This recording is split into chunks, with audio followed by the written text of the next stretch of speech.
Au niveau international, et tout particulièrement dans les régions Caraïbes et Amérique latine,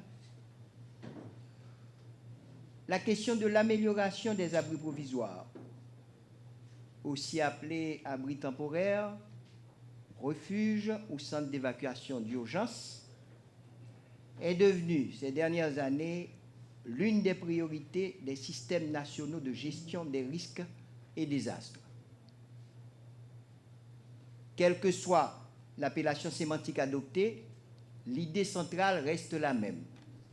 Il s'agit d'alléger les souffrances d'une population sinistrée en lui offrant une structure d'accueil temporaire avec un minimum de services en attendant qu'elle puisse retourner dans son foyer et reprendre au fur et à mesure une vie normale.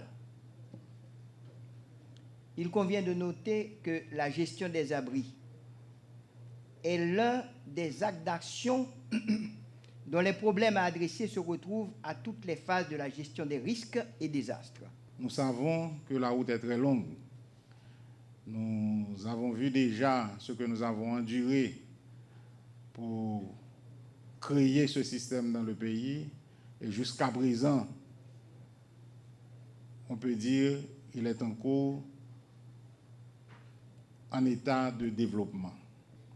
Mais je pense que votre force et votre courage, vous, acteurs du système, allez permettre à ce que nous gagnions cette bataille. Cette bataille qui est la vraie, c'est de permettre aux gens de bien se préparer lors des événements et également qu'ils soient bien gérés dans leur situation de détresse. Et je crois que c'est ça l'objectif même du système national. Donc, je ne voudrais pas être plus long. Je voudrais tout simplement, encore une fois, remercier vous tous ici qui avez fait le déplacement, particulièrement mes amis de la région, des différents départements. Je voudrais remercier également l'OIM, une fois de plus, pour son appui constant au comité thématique, évacuation et gestion d'abris provisoires. Et au nom de la directrice de la protection civile, Mme Jean-Baptiste, au nom du ministère de l'Intérieur, au nom du secrétaire permanent de la gestion de risques et de désastres, je déclare ouvert cet atelier de 2 jours sur l'évacuation et la gestion des abris. Le système national de protection civile là, la donne un secrétariat permanent qui valide toute décision technique en matière de coordination, d'orientation par rapport aux opérations souterraines dans ça qui gagne avec la protection civile. Mais le secrétariat permanent, il y a une série de comités thématiques qui réfléchissent sur des problématiques clés dans le pays pour proposer des solutions et pour opérations capables de mieux faire. Donc c'est dans le cadre de ça nous-mêmes, ces comités thématiques, évacuation et gestion des abris provisoires. Il y a l'autre comité thématique tout en éducation et sensibilisation du public qui a un rôle beaucoup plus précis dans développer des cadres institutionnels, orienter les outils, faire en sorte à ce que sensibilisation et éducation de la population fasse mieux par rapport à ce domaine-là. Si nous prenons sur une base catastrophe naturelle, par exemple, nous avons avancé timidement vers la saison cyclonique. Qui rôle ou bien mission comité ça?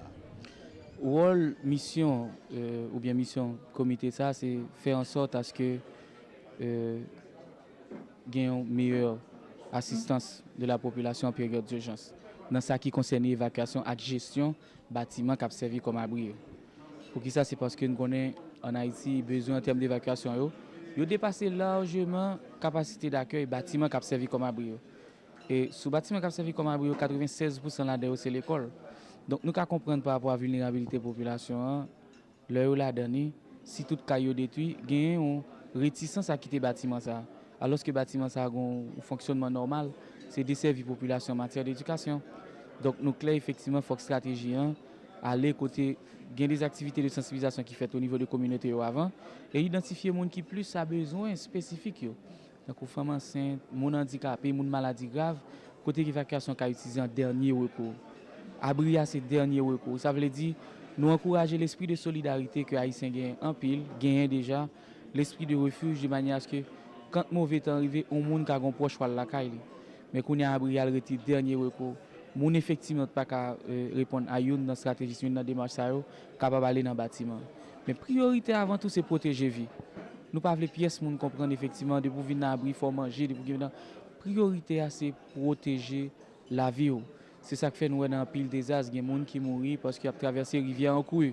Il a fait ça à la dernière minute. Donc c'est pour motiver la population beaucoup plus pour former tête yo, pas seulement dans le domaine, mais comprendre que le catastrophe qui arrive dans la communauté, là c'est pas votre première victime, c'est votre premier témoin. Donc il faut avoir une base nécessaire, connaissance pour agir, même formation en premier soin, pour intervenir, tuer les gens, ou diminuer le temps de vivre au lieu de prolonger le temps de la vie, alors qu'on a une bonne volonté pour te sauver.